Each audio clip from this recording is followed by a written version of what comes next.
धरा पड़ा बबी दास का कला कारनामा सरकारी क्वार्टर रे लग्जरी लाइफ अवैध घर भांगिले सांबादिकों ताला पकाइले सरकारी क्वार्टर को राजप्रसाद परी बेआईन निर्माण करथिले।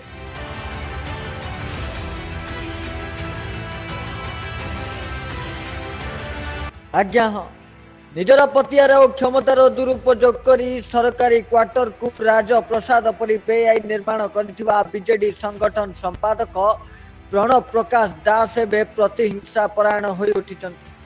बीजेडी क्षमताच्युत हेबा परे सेही अवैध निर्माण को गत प्राय 15 दिन हला मनमुखी भावे भांगिबा लागिछन्ति बबी।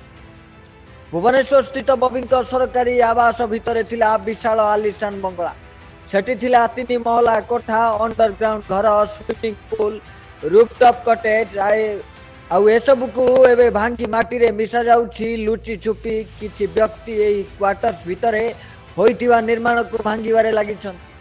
तेबे काहेकि ओ किए याकु भांगुछि सेथिपाई कोनोसी स्पष्ट सूचना मिली पारि नाही। केउ उद्देश्य रे बबीଙ୍କ सरकारी घरे एते बड़ अलिशान कोठा निर्माण होइतिला एथिपाई कोटी कोटी टंका खर्च होइतिबा बेले सरकारी भावे खर्च होई मात्र 9 लाख टंका। तेबे कोटी कोटी टंका किए ओ केउ उद्देश्य निर्माण पाई देला ओ किए ताहा एबे विराट प्रश्नवाची सृष्टि करिछि। आज ये नहीं गणमाध्यम रे खबर प्रकाश पर उक्त क्वार्टर परिसर रे जने सांबादिकों को भी ताला पकाई दिया जाइतिबा अभियोग है। सचिवालय और मुख्यमंत्री कार्यालय मात्र 500 मीटर भितर थिबा एही सरकारी क्वार्टर को बबी किभली भांगुछन्ति ओ दादागिरी देखाई सांबादिकों को भी ताला पकाइबा पछाउ नाहंती बबी। ताहा एबे साधारण चर्चार विषय पलटिछि।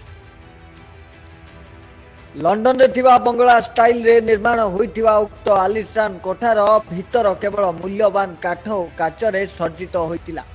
आउ से कोठा को भीतरु देखिले ताहा राजप्रसादर भ्रम सृष्टि करिवो।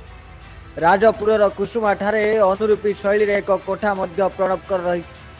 अवश्य एसबू भव्य निर्माण साजसज्जा सरकारी अर्थ व्यय कम और ठिकादारी पुंजी बेसी लागिथिबा संदेह करा जाउछि। भुवनेश्वर सरकारी क्वार्टर को अंडरग्राउंड अलिशान कोठारे रूपांतरित करा जाइथिबा बेले सेटाकू सर्वसाधारण एपरिकी बीजेडी नेता मानक प्रवेश भी बारण थिला। सेही कोठारे सोफा, बेड, अन्यान्य उपकरण और लाइट आदि विभिन्न साजसज्जा सामग्री विदेशरू अणा जाइथिला। गार्डन रे मध्य लक्षाधिक टंका खर्च करा जाई केवल व्हाइट लिली रो सज्जित होइथिला। एही आलिशान कोठारे प्रणव कोन करुथिले ताहा केवल से ही जानत। मात्र उक्त कोठारे विलासमय सामग्री देखिले ताहा आगरे अत्याधुनिक होटेल भी फिका पड़ीजिवो बोली साधारण रे चर्चा हेउछि। क्वार्टर्स भंगा को नहीं एबे समग्र राज्य रे तंपी तुफान हेबा परे वीडियो वार्ता दैछन्ति प्रणव प्रकाश दास। माने पसिके वीडियो करछन्ति एवं न्यूज करछन्ति। न्यूज करे कि असुविधा नहीं। मु जा खबर पाइली जबरदस्ती पसछन्ति एवं एबा न्यूज करछन्ति। से जानिबा दरकार जे मोर एटा वर्तमान पोजीशन अछि एवं 15 तारीख पर्यंत 4 तारीख पर नोटिस दिया 15 तारीख पर मो पोजीशन अच्छी एवं से जानवा दरकार जे सरकारी क्वार्टर जो भाया नि जाए सेमती फेरा जाए से अनुसार मुझे तैयारी करके सरकार को फेरबी।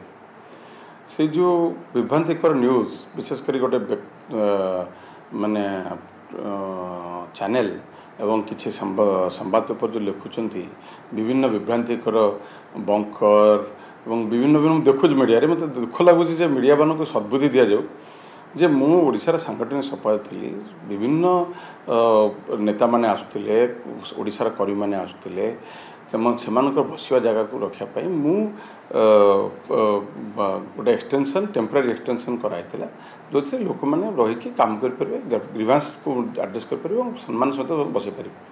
एवं जितेबाला क्वार्टर मुझे सब प्रोसीजर फॉलो करके क्वार्टर को ऑन टाइम छाड़ापी कही काली भी आसते जीए डिपार्टमेंट मुझे कहली on time I will leave the quarter and as it is जहाँ अच्छी से करके दिज्व एवं ता भितर एते कौन से अच्छी एवं लोक जो 15 दिन है गोटे न्यूज चलती भगवान तक सद्बुद्धि दिंतु लोक सत सब जानते।